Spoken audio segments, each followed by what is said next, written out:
حضرت سعد بن معاذ رضی اللہ تعالیٰ عنہ کا جب جنازہ تھا، فرماتے ہم جا رہے تھے تو 5-6 قبریں تھی، تو حضور نے فرمایا کن کی قبریں؟ ہم نے عرض کی یا رسول اللہ صلی اللہ علیہ وسلم یہ کافروں کی قبریں۔ یہ نبی پاک علیہ السلام نے فرمایا جو مسلمان جمعے کے دن یا جمعے کی رات کو فوت ہو، حدیث کے راوی حضرت ابو ہریرہ رضی اللہ تعالیٰ عنہ، حضور صلی اللہ تعالیٰ علیہ وسلم نے فرمایا جو شخص بیماری سے فوت ہوا، جو بندہ سورہ ملک پڑھتا ہے، سنن ترمذی میں حضرت ابن عباس سے روایت ہے کہ حضور صلی اللہ علیہ وسلم کے ایک صحابی نے ایک جگہ خیمہ لگایا تو وہاں سورہ ملک پڑھنے کی آواز آتی۔ سورہ ملک اتنی شاندار صورت ہے کہ نبی پاک صلی اللہ علیہ وسلم نے فرمایا یہ قیامت کے دن اللہ کی بارگاہ میں ناز سے جھگڑا کرے گی اور کہے گی اے اللہ یہاں تو میرے پڑھنے والے کو جنت عطا فرما یا مجھے قرآن پاک سے علیحدہ کر دے۔ اب عذاب قبر جو ہے، قبر کے اندر جو انسان کا عذاب ہے تو وہ بھی عالم برزخ کا عذاب۔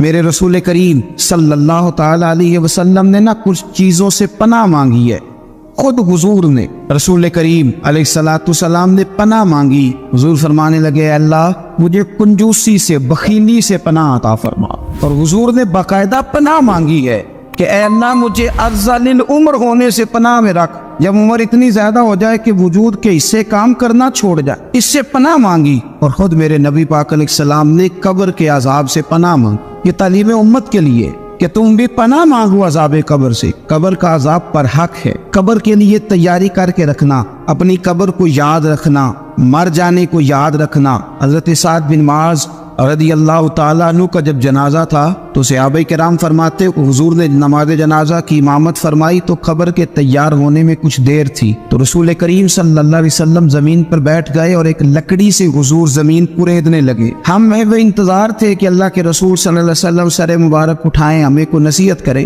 فرماتے حضور نے سر اقدس اٹھایا تو حضور کی آنکھوں میں آنسو تھے، اور رو کے حضور فرمانے لگے، رو کے کہ اس قبر کے عذاب سے رب کی پناہ مانگو اور اس کے لیے تیاری کر لو، یہ بڑا سخت دن ہے۔ رو کے حضور نے فرمایا، رو کے۔ آج تو لوگ مذاق بنا، کچھ فقیر صوفی درویش کہلانے والے بھی وہ کہتے ہیں یہ جو مولوی بتا رہے ہیں نا قبر میں بچھو ہوں گے، سانپ ہوں گے، یہ تو مولوی اپنی قبر بتا رہا ہے، تمہارا اس سے کیا لینا دینا ہے؟ خدا سے ڈرے۔ وہ چیزیں جو احادیث مبارکہ میں آ گئی جس سے نبی پاک نے ہمیں ڈرایا، ہمیں سمجھایا، آپ اس تنبیہ کو، اس نصیحت کو آپ اس رنگ میں لیں گے کہ مذاق بنایا جائے گا دین کا، بجائے اس کے کہ اس سے ڈرا جائے۔ حضرت سیدنا برا بن عازب رضی اللہ تعالیٰ عنہ ارشاد فرماتے کہ میں نے نبی پاک صلی اللہ تعالیٰ علیہ وآلہ وسلم سے خود اس بات کو سنا ہے، خود رسول کریم صلی اللہ علیہ وسلم نے فرمایا۔ حضرت زید بن ثابت رضی اللہ تعالیٰ عنہ بھی اس بات کے راوی ہیں، فرماتے ہم جا رہے تھے تو 5-6 قبریں تھی، تو حضور نے فرمایا کن کی قبریں؟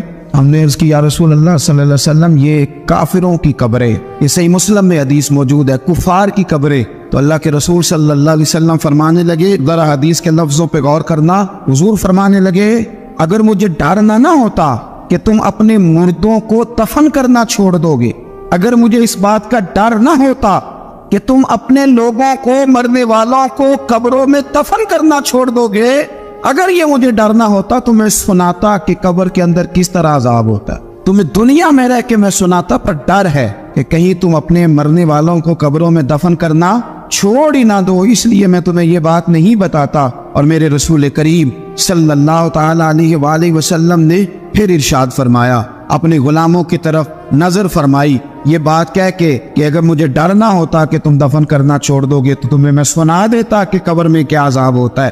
پھر حضور نے صحابہ سے فرمایا چلو بھائی دوزخ کے عذاب سے اللہ کی پناہ مانگ، تو سب کہنے لگے ہم دوزخ کے عذاب سے اللہ کی، صحابہ نے کہا ہم دوزخ کے عذاب سے اللہ کی پناہ مانگتے۔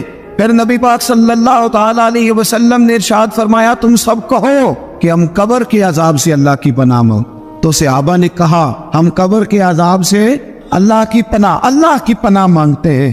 پھر میرے رسول پاک علیہ الصلوۃ والسلام نے فرمایا تم کہو، سارے یہ کہو کہ ہم ظاہری اور باطنی فتنوں سے اللہ کی پناہ مانگ، تو صحابہ نے کہا کہ ہم ظاہری اور باطنی فتنوں سے اللہ کی پناہ مانگتے ہیں۔ پھر میرے محبوب علیہ السلام نے فرمایا تم کہو کہ ہم دجال کے فتنے سے اللہ کی پناہ مانگتے ہیں، تو صحابہ کرام نے کہا کہ اے اللہ ہم دجال کے فتنے سے تیری پناہ مانگ، تیری پناہ میں آتے۔ نبی پاک علیہ السلام نے یہ الفاظ کہہ کے یہ بات بتلا کے ہمیں سمجھا دیا، ہمیں قائل فرمایا محبوب نے۔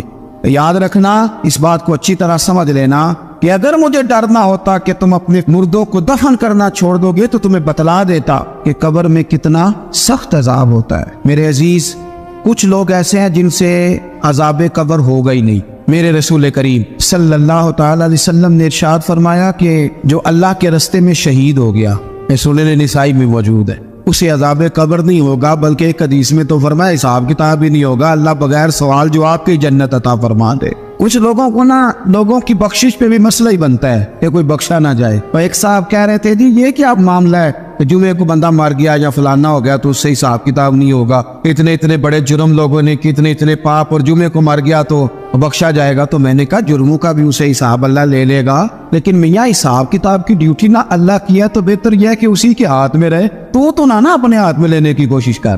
سنن ترمذی کی حدیث، ہمیں پتہ نہیں کیا مصیبت ہے، ہمیں پتہ نہیں کیا مسئلہ ہے۔ ایک جنازے سے میں نکلا، آپ یقین کریں کبھی کبھی کلیجہ پھٹ جاتا ہے۔ میں ایک جنازے سے نکلا تو میرے ساتھ ایک بندہ جنازہ پڑھ کے نکلا تو کہنے لگا جی پیر صاحب دیکھیں آج کتنی دنیا آئی ہے، حالانکہ یہ بندہ اس طرح کا تھا، اس طرح کا تھا، اس طرح کا تھا۔ میں نے اسے کہا یار تجھے تو فکر ہی لاتی ہے کہیں جنت میں چلا ہی نہ جائے، تو اس طرح کرنا جنت کے دروازے کے سامنے کھڑے ہو جانا ڈنڈا لے کے کہ میں نے نہیں جانے دینا۔ شرم آنی چاہیے ہمیں۔